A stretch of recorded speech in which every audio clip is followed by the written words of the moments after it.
Hi, how's everybody doing today? This is Sean Sweeney, and I wanted to talk about some stuff that's going on in the hobby. And yesterday, I was meeting with some people to buy some of the cards in my collection, and I have a lot of modern stuff that I have extra sets of, as I was showing everybody earlier. And one of the people I was speaking to, where him and I had a pretty good discussion about the production of cards compared to what was going on in the 80s and nowadays times. And as people know, back in 2015, Topps stopped making football cards because they lost a contract to Pentium, and now Pentium does football, which is Don Ross.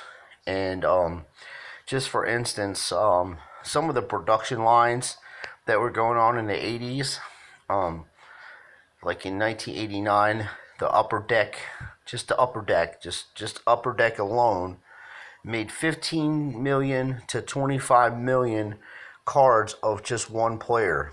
So everybody's like, well, why, Ken Griffey Jr., this is Ken Griffey Jr.'s rookie card from Upper Deck.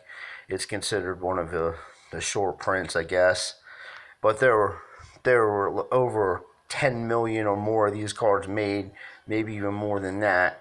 According to Upper Deck themselves, they released 15 to 25 million cards of each player.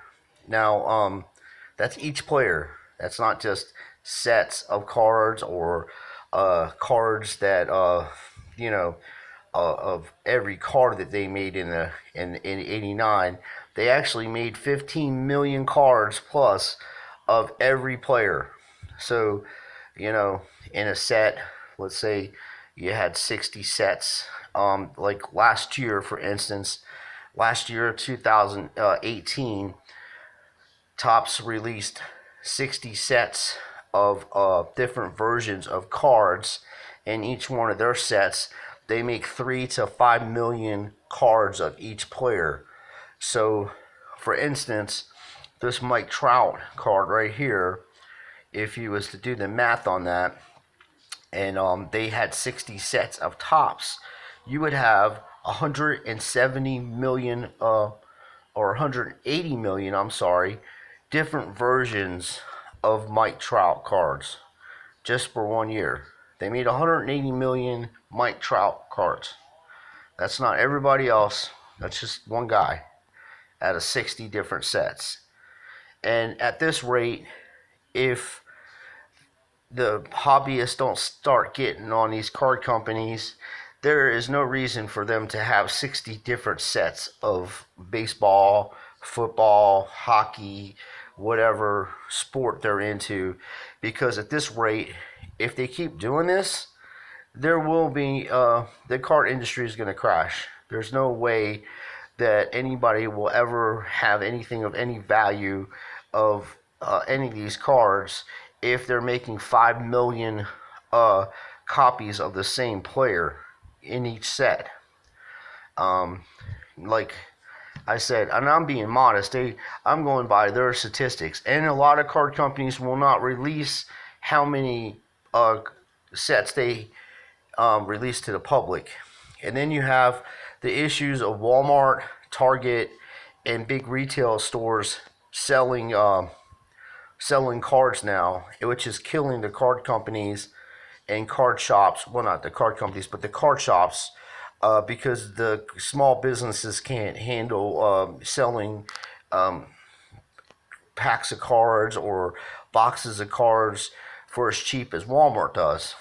And yes, when you go to a card shop, the difference between going to the card shops and Walmart is you get hobby boxes, and then hobby boxes are shorter print runs than you would get at Walmart or Target or any of them other places.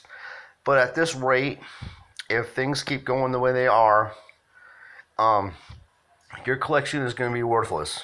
And if you just enjoy collecting for the hobby, and that's great, and I do, because I've been collecting since 1978, so I don't really pay attention to all this stuff.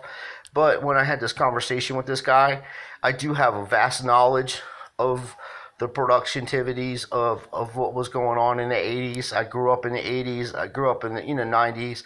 I watched the card shops close around my local towns in Florida, and even up here there's a few card shops, and some of the card shops in Ohio around where I live at are shady, they're overpriced. um, they're selling plaques of autographs of guys and just barely hanging on, and they usually those shops are just using their shop to write off losses, because they make most of their money on eBay, and that's another thing that's killed the industry. eBay eBay is a giant flea market, and all the guys that buy stuff off eBay think they're getting good deals, and they are, but they're actually killing the industry. They Anybody that buys stuff off of eBay, and I'm also guilty of that myself, because it's instantaneous gratification. You want to autograph with somebody, you're like, oh, I want to go on eBay and buy that, and I'm going to get it right now, and that stuff. And it's hard to find them in card shops. And because of the fact that card shops have such a huge markup on some of these products. Now, I'm not saying all the card shops, because most of the guys on here that I've seen are really good, and they're really cool, and they do good business, and we need more of those guys around. But at this rate, if Topps, Upper Deck, Don Ross, and all the big name companies don't stop making all these sets, there's just no reason to have 60 sets, in my opinion, of of a sport. And that's just one sport, okay? So you got 60 sets of baseball. You have 60 sets of football. You have 60 sets of hockey. You have 60 sets of basketball. And most of these sets in baseball are over 700 cards in a set. So it's really hard to get all the cards, and that's why it's a great community. Everybody trades. But for instance, this Upper Deck here, Ken Griffey Jr. card is has a little value to it, because it's a Beckett 9 and it's in mint condition, and most of these cards were trashed. So the 10s, of course, are a little are higher value with PSA and Beckett, but you got to realize they made, according to their own statistics, they made over 10 million cards of this card. And that's not just regular cards. This is a rookie card, okay? It doesn't say rookie on it. You wouldn't even know if you didn't know this was a rookie card. It was like a regular card, But it's 1989 Upper Deck. So in 1989, as I said, Upper Deck made 15 to 25 million cards of the same player. So that crashed the industry, obviously. And the way things are going right now, with them making 5 million to 3 to 5 million cards of the same guy, and they have different variations. See, that's a different variation of Mike Trout, but it's the a common card for the set. It's just absurd, and they're like, well, what can I do to stop it? And what can I do to help the industry? Well, I get on Google. Like, I've already talked to Topps, and I've already talked to Upper Deck, and I've talked to different companies and told them they're killing the industry by making so many different sets. And if they want to keep doing that, then the hobby's going to die, and they're going to be stuck with cards and nobody was going to buy. And the other factor is, hate to say it, but the people that are making reprints, you guys are douchebags, okay? You guys have ruined the industry so bad that people can't even go out and buy a Fleer set of basketball without knowing if it's real or not, and they have to send it out to get graded, which is another scam. PSA and Beckett, they're all in on that stuff. They want those cards to be fake because they know their fake cards are out there. They're in business to authenticate stuff, and there's also talk that they were part of businesses that were making reprints, and I don't know how true that is, so I'm not gonna throw them under the bus for that. But it sure does. They sure do know a fake card when they see one, because of how many that are out there.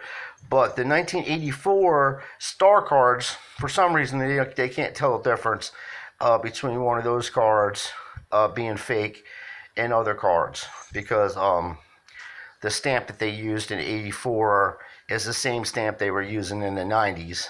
And the way to tell from the star card, from my opinion, is because I have a few of them growing up, is that Jordan looks like he doesn't have no hair on the reprints, and then the real ones, you can tell he has hair. But that's just one of the concerns, because when you go to sell some of your cards that you have extras of and sets of, you're going to have a real tough problem trying to get rid of this stuff, because people stop collecting, because the hobby has made so many of these cards back in the 90s, and they're doing the same thing again. Like I said, 60 different sets of sports is ridiculous. And it's not just one sport, it's every sport. They're making 60 sets of every sport almost, and some of them even more than that. So if this keeps going on, 20 years from now, 15 years from now, even sooner than that, the stuff that you're collecting will be non-existent. There won't be no more cards. You're gonna be like, oh, I used to collect cards back in 2016, and the only people that are gonna be selling these things, if they even if they keep them in the shops, is Walmart and Target. And Walmart and Target are in there to make money, so they're not making any money on this stuff. They're gonna take it off their shelf. That's just the way they are. I know retail. I've done it for a long time, and it's all about profit with those people. And if they ain't making money, they will take it out of their shop, take it out of their store in a second. They don't care about us or nothing like that. So what I would say is that if you do collect certain players and you're looking for certain things in the 80s and stuff, you don't want to get short prints. There's still millions of these cards, but the Ken Griffey Jr. 89, the 93 series, and not just Derek Jeter, because this Chipper Jones, I have the whole set of these. This Chipper Jones is actually an expensive card too. This is a 1993 prospect card, although he did come out in 91 with the Bowman. They made millions of those cards, but this is a SP, so this is a shorter print, and this is considered to be one of his rookie cards, and it's in near mint to mint condition. And I have the whole set of the series with the Jeter. So stuff like that, you want to try to get a hold of that. And also, although they did make a lot of these cards back in the day, when you're selling your set, you're gonna find scandalous people out there trying to get your stuff. Well, I'll give you $50 for this, or I'll give you $100 for that. Don't even listen to those kind of people. Don't do business with people like that, because they're greedy. And that's what happened with the card shops in the 90s. And that's what's going on around here in Ohio, where I'm living at. Greedy people, they're on eBay. They want to bust out the eBay app when you're trying to do business with them, because they're not really trying to sell anything out of their shop. They're trying to get your stuff, send it in to PSA, Beckett. They're looking for 40s, 50s, 60s, and 70s football, baseball, that kind of stuff. And modern stuff, they're not really looking for anything in the 80s. They're not really looking for anything in the 90s, unless it's PSA 10 of Pedro or somebody that's a Hall of Famer, and you're still not going to get a lot of money on that. So, when you're investing money on stuff, and if you like sets and you're building sets, that's cool. But keep in mind that, like I said, there's 180 million Mike Trout cards that were made last year. That's just one player. Okay, so every player that you're pulling out of there, unless it's a variation, and there's still millions of them variations too, keep that in mind. Every player you're pulling out of these boxes, keep in mind there's at least 100 million of them, those guys, out of all the sets, out of 60 sets, not just one set. But in one set, there's 5 million of this guy. So you're not pulling short prints out. That's why they number them and make a different color of them and stuff like that. And that really isn't a big deal anymore, because everybody's like, oh, a numbered card or whatever. No big deal.